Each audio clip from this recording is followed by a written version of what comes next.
গত এক সপ্তাহে কিন্তু বাংলাদেশের বিভিন্ন জায়গায় ভয়াবহ অগ্নিকাণ্ডের ঘটনা ঘটছে এবং এই যে আগুন লাগতেছে এই জিনিসটাকে হয়তো বা অনেকে বলতেছে কোইন্সিডেন্স বা অনেকে কিন্তু বলতেছে ইচ্ছা করে লাগানো হতো। কারণ আপনি চিন্তা করেন এই ঘটনাটা যদি র্যান্ডমলি না হয়ে যদি একটা সিরিজ আকারে হতে থাকে, মানে একটার পর একটা আরেকটার পর আরেকটা, তাও কি প্রতিটা গুরুত্বপূর্ণ জায়গায় আগুন লাগতে থাকে, তখন কিন্তু সন্দেহের মাত্রাটা বাড়তেই থাকে। আবার এই ঘটনার পিছনে কে বা কারা থাকতে পারে এবং এই ঘটনার জন্য বাংলাদেশে কি বিপুল পরিমাণে ক্ষতি হতে পারে সে সকল নিয়ে কথাবার্তা হবে আজকের এই ভিডিওতে। সো চলুন শুরু করা যাক। আপনি যদি একটু খেয়াল করে দেখেন, আগুন লাগার প্রথম ঘটনাটাই কিন্তু ছিল রাজধানীর মিরপুরের কিন্তু একটা পোশাক কারখানায় এবং একই সাথে কিন্তু পাশে থাকা একটা রাসায়নিক গুদামে। এখন আপনি একটু বলেন যে বাংলাদেশের সবচেয়ে বড় রপ্তানি খাত কোনটা? অবশ্যই পোশাক শিল্প। এখন যদি এরকম গার্মেন্টস এর ভিতরে হুট করে একটা বড় সড়ো ভাবে আগুন লেগে যায় এবং সেখানে একই সাথে 16 জন শ্রমিক মারা যায়, তখন কি বিদেশি যে বায়াররা আছে যারা এই দেশ থেকে কাপড় নেয় বা পোশাক শিল্পের মাধ্যমে আমাদের এই দেশের রপ্তানি খাতটাকে উন্নত করে থাকে, তারা কি এখন ধীর উৎসাহিত হয়ে যাবে না আমাদের এই দেশ থেকে পোশাক নিতে? আবার এর ফলে কিন্তু যে কারখানাগুলো আছে তারাও কিন্তু নানা ধরনের লসের শিকার হবে এবং এর ফলে কিন্তু ঘুরে ফিরে বাংলাদেশের রপ্তানি খাতের উপর একটা বিশাল প্রভাব পড়বে, যেটা কিন্তু একটা ব্যাড ইফেক্ট। এবং একই সাথে বাংলাদেশের বৈদেশিক যে রিজার্ভ আছে সেটার পরিমাণে কিন্তু বাড়ার জায়গায় উল্টা কমতে থাকবে। এখনো সেই দ্বিতীয় ঘটনায় অর্থাৎ এর একদিন পরেই 17ই অক্টোবর চিটাগংয়ের কিন্তু সিইপিজেড যে জায়গাটা কিন্তু সবচেয়ে বেশি পরিমাণে নিরাপদ এবং অ্যাক্টিভ থাকার কথা, সেই জায়গাটার ভিতরে কিন্তু লেগে যায় আগুন, কি ভয়াবহ পরিমাণে। মানে আপনি চিন্তা করে দেখেন এই জায়গাটা এতটা বেশি পরিমাণে গুরুত্বপূর্ণ যে এই জায়গার উপরে নির্ভর করতেছে যে কি বাইরের দেশের বিনিয়োগকারীরা কতটুকু পরিমাণে বিনিয়োগ করবে এই দেশের উপর। এবং এই জায়গাটা হচ্ছে এতটা গুরুত্বপূর্ণ যে এই জায়গার ভিতরে কিন্তু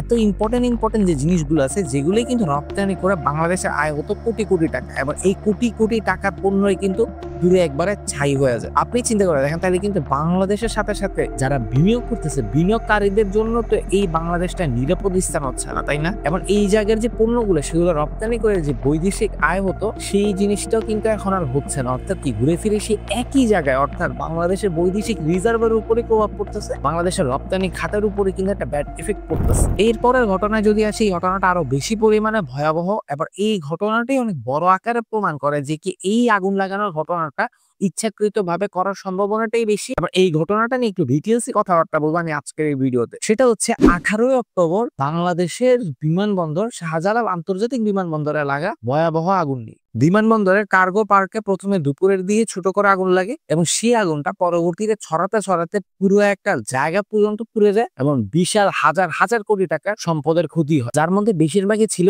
বিদেশ থেকে আমদানি করা কাঁচামাল, যেগুলো দিয়েই কিন্তু পরবর্তীতে এমন জিনিস উৎপাদন করা হইতো বাংলাদেশে যা বিদেশে রপ্তানি করে আবার কি বৈদেশিক রিজার্ভ বাড়ানো হতো। বাট প্রতিটা জিনিস পুরো ছাই ছাই হয়ে যায়, যার কারণে কিন্তু একটা বিরাট পরিমাণে লসের শিকার হয় বাংলাদেশের বৈদেশিক রিজার্ভ এবং একই সাথে বাংলাদেশের রপ্তানি খাত। আপনি চিন্তা করে দেখেন বাংলাদেশের পারমাণবিক বিদ্যুৎ কেন্দ্রের ভিতরেও যে কাঁচামালের দরকার ছিল সেখানেরও বিপুল পরিমাণের কাঁচামাল রাশিয়া থেকে আমদানি করা হয়েছিল, যেগুলো পর্যন্ত পুরো একবারে ছাই হয়ে যায়। ওষুধ শিল্পের কাঁচামাল ছিল, যে কাঁচামাল দিয়ে কোটি কোটি টাকার রপ্তানি করা হতো পণ্য, এবং একই সাথে পোশাক শিল্পের কাঁচামালও ছিল। এবং এই সবকিছু এক নিমিষেই পুরোপুরি শেষ হয়ে যায়।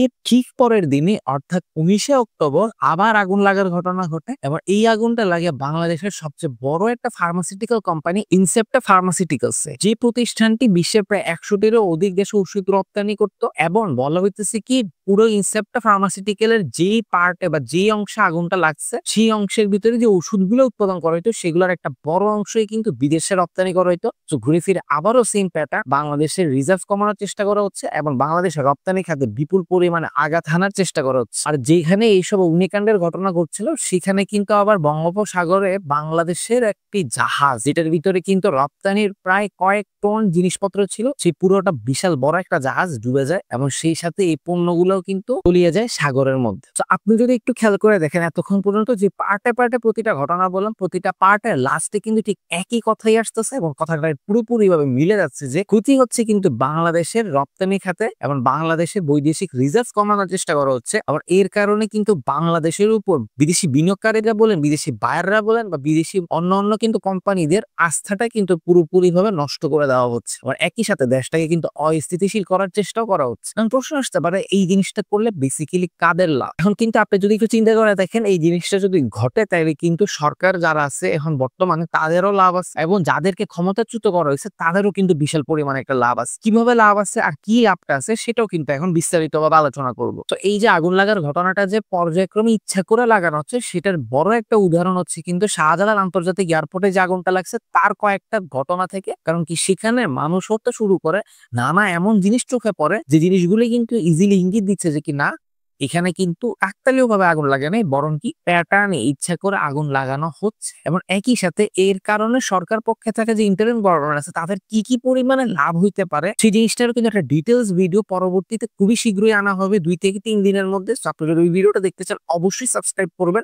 এবং অবশ্যই ভিডিওটা লাইক দিবেন। এই ভিডিওর লাইকের টার্গেট হচ্ছে কি 50টা লাইক। 50টা লাইক যদি হয়েছে ডেফিনেটলি সাথে সাথে ওই ভিডিওটা ড্রপ করে দেওয়া হবে ইউটিউবে, এবং অবশ্যই সাবস্ক্রাইব করবেন যদি ভিডিওটা দেখতে চান। তো যাই হোক, মেইন কথায় আসি, এই শাহজালাল আন্তর্জাতিক এয়ারপোর্টের যে ছোট ছোট কয়েকটা জিনিস চোখে পড়ছে যেগুলি কিন্তু একটা বড় প্রমাণ দিচ্ছে যে কি এই আগুনটা ইচ্ছে করে লাগানো হয়েছে। প্রথম যে ব্যাপারটা সেটা যদি আপনাকে বলতে যাই, শাহজালাল কিন্তু এটা কি আন্তর্জাতিক এয়ারপোর্ট, আপনি ইজিলি বুঝতে পারতেছেন যে কি বিদেশি নানা প্লেন হতে শুরু করে যে কোনো কিছু কিন্তু এখানে অবতরণ করতে পারবে, এবং অবতরণ করার পরে সেখান থেকে আবার ফ্লাইও করতে পারবে। হ্যাঁ, বাংলাদেশ হতে শুরু করে প্রত্যেকটা বিশ্বের যে এয়ারপোর্ট গুলো আছে না, এই এয়ারপোর্ট গুলো কিন্তু বেসিক্যালি বলতে গেলে কিন্তু এপিআই তথা খুবই গুরুত্বপূর্ণ একটা স্থাপনা, যেটা কিন্তু বিশ্বের ভিতরে প্রকাশ করে যে আপনার নিজের দেশের ভিতরে কি পরিমাণ নিরাপদ ব্যবস্থা আছে। এই এয়ারপোর্টের ভিতরে কিন্তু অবশ্যই অগ্নি নির্বাপক হতে শুরু করে ফায়ার সার্ভিসের একটা টিম থাকবে। কারণ কি আপনারা যারাই যখনই কিন্তু প্লেনে যাতায়াত করছে আপনারা হয়তো বা খেয়াল করছে, প্লেন যখন ল্যান্ড করে তখন কিন্তু সাথে সাথে ওখানে একটা ছোট ফায়ার সার্ভিসের টিম থাকে, এয়ারপোর্টের নিজস্ব একটা টিম, যারা কিন্তু এটা ইনশিওর করে যে কি প্লেনের ভিতরে কোনো ধরনের ঝামেলা আছে নাকি। যদি বেসিক্যালি ছোটখাটো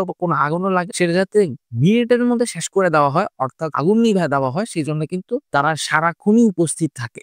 তো যেই মুহূর্তে আগুন লাগছে সকলেই কিন্তু একটা কথাই বলতেছে যে কি আগুনটা কিন্তু প্রথমে ছোট জায়গায় ছিল, পরে এটা আস্তে আস্তে ছড়ায় বিশাল বড় একটা জায়গাকে ক্ষতিগ্রস্ত করছে, যেখানে কিন্তু হাজার হাজার কোটি টাকার সম্পদ ছিল। এখন আপনি বলেন, যখনই ছোট জায়গায় আগুনটা লাগছে তখন যদি অগ্নি নির্বাপক যন্ত্র ওদের শুরু করে যে ছোট ফায়ার সার্ভিস টিমটা ছিল তারা কই ছিল? এবং একই সাথে পরবর্তীতে যে ফায়ার সার্ভিস টিম বাইরে থেকে আসছিল আগুন নিবানোর জন্য, তাদেরকেও কিন্তু গেট দিয়ে প্রবেশ করতে দেওয়া হয়নি, যেখান থেকে কিন্তু আগুন লাগার জায়গাটা অনেক কাছাকাছি ছিল। তাদেরকে বলা হয়েছে যে কিছু রেস্ট্রিকশনস আছে এবং কিছু অর্ডার আছে, যার কারণে এই গেটটা অবশ্যই বন্ধ রাখতে হবে। আপনি আমাকে বলেন, এমন কি গুরুত্বপূর্ণ অর্ডার আছে যার জন্য এত হাজার হাজার দেশের কোটি টাকার সম্পদ ক্ষতি হলো একটা গেট খোলা যাবে না? একটা কথা বলে রাখি যে বাংলাদেশের এই যে শাহজালাল আন্তর্জাতিক এয়ারপোর্টটা আছে না, এটি কিন্তু গত 1 সপ্তাহ আগে যুক্তরাজ্যের ডিএফআই নামক একটা প্রতিষ্ঠান থেকে একটা বিশেষ স্বীকৃতি পাইছে, যেখানে কিন্তু কার্গো নিরাপত্তা ইস্যুতে এই প্রতিষ্ঠানটা বাংলাদেশের এই শাহজালাল আন্তর্জাতিক এয়ারপোর্টকে 100তে 100 পয়েন্ট দিছে। এইটার অর্থ কি? যে এইটার অর্থ ইজিলি এটাই বোঝাচ্ছে যে কি এই বাংলাদেশের শাহজালাল আন্তর্জাতিক এয়ারপোর্ট থেকে ডাইরেক্ট পণ্য রপ্তানি করা যাবে এবং এখানে পণ্য আমদানি করা যাবে। আগে 2016 সালের দিকে এমন একটা জিনিস ধরা পড়ছে যে কি বাংলাদেশের শাহজালাল আন্তর্জাতিক এয়ারপোর্টে যে কার্গো স্ক্রিনিং সমস্যাটা আছে সেটা বিশাল আকারে ধরা পড়ে, অর্থাৎ স্ক্রিনিং ইস্যুটা থাকার কারণে বাংলাদেশের অনেকেই ইচ্ছাকৃতভাবে হয়তোবা পণ্য কম বা ভেজাল জাতীয় পণ্য বা 2 নাম্বার পণ্য এক কথা বলতে গেলে সহজেই বিদেশে রপ্তানি করতেছিল, যার কারণে বিদেশিদের ক্ষতি হচ্ছিল।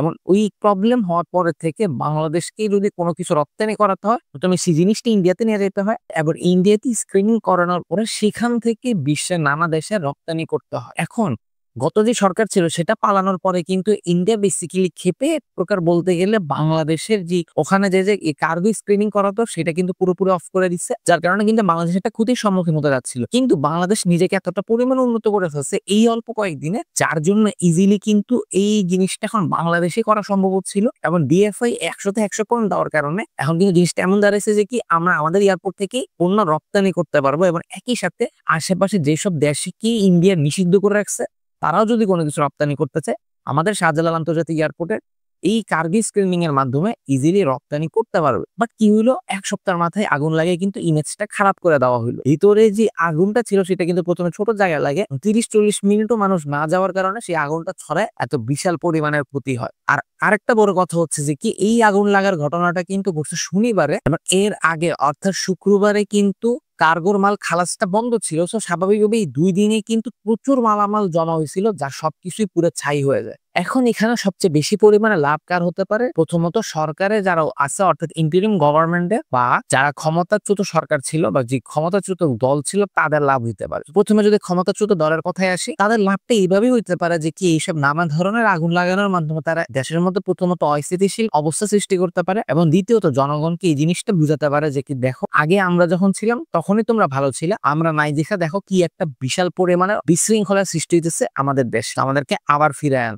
এখন যদি আসি যে কি এই ঘটনাতে ইন্টারিম গভর্নমেন্টের কি লাভ হইতে পারে, প্রথমতই কিন্তু তারা দেশের অস্থিতিশীল অবস্থা হচ্ছে এই জিনিসটা বা এই যুক্তিটা দেখায় কিন্তু নির্বাচনটাকে আরো বিলম্ব করতে পারে। কারণ আপনি বলেন যে কি পর পর একই প্যাটার্নে একই সপ্তাহের মধ্যে এত বড় বড় ইম্পর্টেন্ট জায়গায় আগুন ধরে যাওয়া এটা কি কোনো একটা সহজ ব্যাপার? কারণ আপনি চিন্তা করেন আগুন যদি লাগারে ছিল তাহলে এত ইম্পর্টেন্ট জায়গাটা তো একই সপ্তাহের ভিতরে কেন হচ্ছে? আর এই যে এত বড় ধরনের যে একটা ক্ষতিগ্রস্ত হলো বাংলাদেশের রপ্তানি খাত, বাংলাদেশের যে ইন্টারিম গভর্নমেন্ট তারা কি দিয়ে এই ব্যাপারটাকে ঢাকবে? তারা কি বা বক্তব্য দিবে তাদের এই ভুলের জন্য? যেখানে সরকার বসে এরকম মাস্টার লেভেলে ষড়যন্ত্র আটকাইতে পারতেছে না, তাহলে সরকার আসেই বা কেন? কারণ আপনি চিন্তা করে দেখেন বাংলাদেশের এই সরকার কিন্তু মেইন টার্গেটই ছিল বাংলাদেশের সংস্কার করা। কতটুকু পরিমাণেই বা সংস্কার হইতেছে আর কতটুকু পরিমাণে উল্টা নিচের দিকে যেতেছে বাংলাদেশ, এটা একটু চিন্তা করে দেখ। ভিডিওটা ভালো লাগলে অবশ্যই লাইক দিবেন, অবশ্যই সাবস্ক্রাইব করবেন এবং আদৌ কি নির্বাচন হবে নাকি হবে না সেটা নিয়েও একটা বিশাল ধরনের রিসার্চ ভিডিও খুবই শীঘ্রই আসতেছে এই চ্যানেলে। অবশ্যই সাবস্ক্রাইব করবেন।